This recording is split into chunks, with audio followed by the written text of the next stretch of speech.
پورے سندھ کے حوالے سے ہے، اور مگر یہ کہ کے پی ایس کو میں نے 7 دن کا الٹیمیٹم دے دیا ہے۔ اس کا معنی یہی ہے کہ جو میں نے پہلا اپنا سرکولر نکالا تھا، یہ اسی کی تسلسل میں نے یہ سیکنڈ اپنا نکالا ہے، اور جو بھی ادارہ ان 7 دنوں کے بعد کسی بھی انوملی میں پایا گیا یا بے ضابطگی میں پایا گیا، اس کے خلاف میں سخت کارروائی کروں گا، چاہے مجھے کسی حد تک بھی جانا پڑے۔ میں کسی سے بھی نہیں ڈرتا، اور صرف اللہ کی ذات سے جو ہے مجھے امید ہے کہ اس میں مجھے کامیابی حاصل ہوگی۔ اور یہ جو مافیا ٹائپ لوگ ہیں جو اس تعلیمی ماحول میں صرف ان کا مقصد تعلیم دینا نہیں ہے، ان کا مقصد بزنس ہے، ایک چھوٹی پیمانے پہ بزنس ہے، اور اس سے وہ کئی کروڑ روپے یا ارب روپے کما لیتے ہیں بچوں کو، اور بچوں کو بھی اذیت دیتے ہیں، ان کا بھی انسلٹ کرتے ہیں، ماں باپ پہ بھی بوجھ بنتے ہیں۔ تو اب ایسا نہیں ہونے دوں گا میں انشاءاللہ۔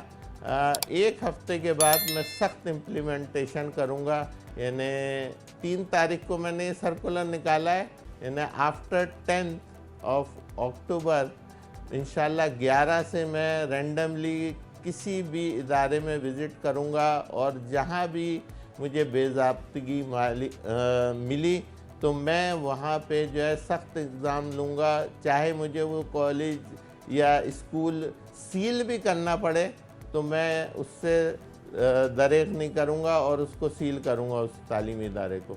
بہت ہو گیا، اور یہ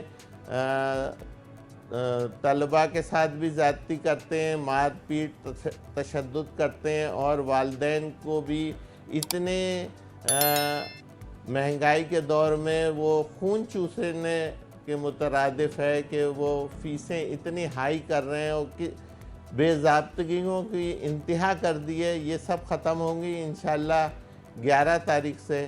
میں اس پہ باقاعدہ وار فوٹنگ پہ جو ہے امپلیمنٹیشن کروں گا۔ آپ لوگوں سے دعا کی درخواست۔